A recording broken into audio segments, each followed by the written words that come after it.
UP में बहुत सक्षम नेतृत्व कहा जाता है, खासतौर पे जिस बहुमत के साथ आप चुन के आए, आपने सरकार बनाई, आप लगातार मजदूरों की बेहतरी के लिए उठाए गए अपने कदम बता रहे हैं। उसके बावजूद लेबर लॉज को लेकर आपने अचानक कुछ फैसले लिए, जिसके बाद आप अपने ही लोगों की नाराजगी का शिकार हो गए। क्या यह इंपल्सिव डिसीजन था? सोच समझ कर नहीं लिया गया था? देखिए, हम लकीर का फकीर नहीं बन सकते।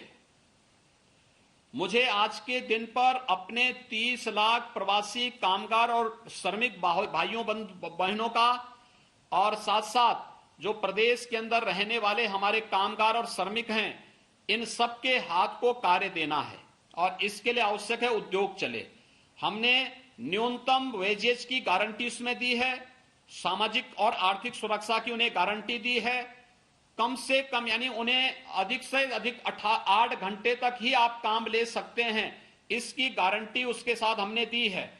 बंधुआ मजदूरी वहां नहीं हो सकती, इसकी गारंटी दी है।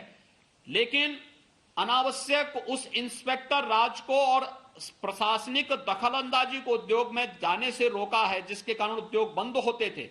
हमने उन अनावश्यक लेबर लॉ को 3 वर्ष यानी 1000 दिन के लिए सस्पेंड किया है और उद्योगों को एक छूट दी है कि आप उनको न्यूनतम मजदूरी देंगे, उनको सामाजिक आर्थिक सुरक्षा की गारंटी देंगे, उनसे 8 घंटे से अधिक काम नहीं लेंगे, उन किसी जो है किसी से बंधुआ मजदूरी नहीं कराएंगे, बाल मजदूरी नहीं कराएंगे, महिलाओं को रात्रि की काम के शिफ्ट में नहीं, उनकी मर्जी के विरुद्ध काम नहीं करवाएंगे। ये सारी चीजें उसमें देने के बाद मुझे लगता है ये श्रमिकों के हित में उठाया गया कदम है। उद्योग चलेंगे और श्रमिकों को रोजगार मिलेगा, इसी में उनका हित है। लेकिन अगर हम ये कहें कि हम इंस्पेक्टर राज को दखलंदाजी करने का अवसर दें और अनावश्यक रूप से श्रम कानून के नाम पर उद्योग के सामने एक नई अड़चन पैदा करेंगे, तो मुझे लगता है ये न केवल विकास विरोधी सोच है, अपितु उन कामगार और श्रमिकों के भी हितों पर कुठाराघात है, जिनके रोजगार पर उद्योग बंद होने से सबसे अधिक असर पड़ता है। एक उद्योगपति उत्तर प्रदेश में निवेश करे या गुजरात में या महाराष्ट्र में या मध्य प्रदेश में, उस पर असर नहीं पड़ता है, लेकिन असर कामगार और श्रमिकों पर पड़ता है। ये उत्तर प्रदेश का ये कामगार और श्रमिक जो आज पलायन कर रहा है महाराष्ट्र से और अन्य राज्यों से, पंजाब से आदि राज्यों से जो आज पलायन कर रहा है, कभी यह कानपुर में काम करता था। कानपुर में यही श्रमिक कानूनों के कारण इन लोगों को ये उद्योग यहां से पलायन किए और आज उद्योगपति तो दूसरी जगह अपना उद्योग लगा लिया, लेकिन वह कामगार कहां पहुंच गया है? आज उसे पलायन होना पड़ा। आज उसके सामने रोजी रोटी का संकट खड़ा हुआ है, आज उसके सामने भीषण समस्या पैदा हुई है। हम ये समस्या नहीं पैदा होने देना चाहते हैं। तो उत्तर प्रदेश की प्रत्येक नागरिक के जीवन में खुशहाली लाना मेरा नैतिक दायित्व है और हम अपने इस नैतिक दायित्व का निर्वहन करेंगे।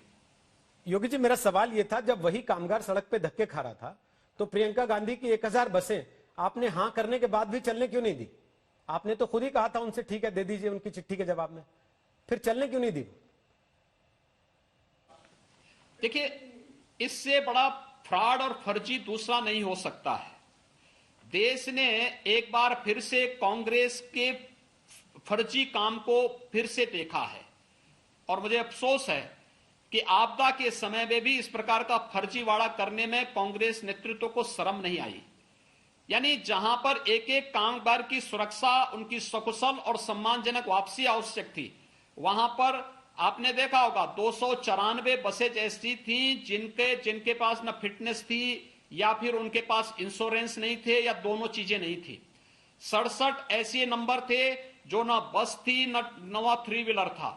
68 ऐसे थे जिसका कहीं रजिस्ट्रेशन का पता ही नहीं था। 31 ऐसे थे जो बस के नाम पर टेम्पू के नंबर दे गए थे। यानी कैसा मजाक है ये भद्दा मजाक है, उनके जीवन के साथ खिलवाड़ करने वाला मजाक है और ये राजनीति इस समय नहीं होनी चाहिए थी। लेकिन कांग्रेस ने दुस्साहस किया, मजदूरों के जीवन के साथ खिलवाड़ करने का प्रयास, दुस्साहस किया है और मुझे लगता है इसके लिए उनका यह क्षम्य अपराध मुझे लगता है स्वीकार नहीं होना चाहिए। लेकिन वो तो कह रहे हैं कि आपने कोटा से बच्चों को लाने के लिए जो बसें भेजी थी, हमने तो उनके फिटनेस सर्टिफिकेट नहीं लगवाए थे साथ में। आपने कहा बच्चे ले जाने हैं, बसें भेज रहे हैं, हमने बच्चे बैठा दिए। देखिए, राजस्थान सरकार, जब राजस्थान की सरकार ने उन बच्चों को भेजने की बात कही तो हमने पहले उनसे अनुरोध किया कि आप इन्हें हमारे उत्तर प्रदेश के बॉर्डर तक पहुंचवा दीजिए। उन्होंने इसमें अपनी असमर्थता व्यक्त की, लेकिन उन्होंने हमें गलत वो दिया था कि हम कितने आंकड़े 4,500 के आंकड़े दिए थे, लेकिन बच्चे थे वहां 12,000। हमने यहां से अपने परिवहन निगम की बसेज वहां भेजी।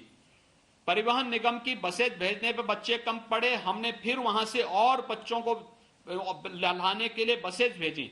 फिर भी सोशल डिस्टेंसिंग के नाते हमें कुछ 70 बसेज कम पड़ी थी, तो हमने राजस्थान परिवहन निगम की बसेज ली। तो परिवहन निगम की बसें जो केवल हमें उत्तर प्रदेश सीमा तक छोड़ने में उन्होंने सहयोग किया, लेकिन पहले उन्होंने तेल का पैसा लिया और बाद में यानी 19 लाख रुपए उन्होंने तेल का लिया और बाद में उन्होंने 36 लाख रुपए बसेस का किराया भी मांगा। और यह है कांग्रेस की असलियत। और जिन बसेस को वो अपनी बस कह रहे थे, बसेस कोई और नहीं थी, यही बसेस थी जो राजस्थान परिवहन निगम की बसेस थी, जिन बसेस को वो कह रहे, जिनके नाम पे वो हमसे पहले ही किराया वसूल कर चुके थे। इसलिए कांग्रेस की कथनी और करनी देश की जनता जान रही है। इसलिए 2014 में, 2017 में, 2019 में देश की जनता ने और उत्तर प्रदेश की जनता ने उन्हें सबक सिखाया है। आगे भी मुझे लगता है कि इस प्रकार का सबक देश की जनता उन्हें करेगी।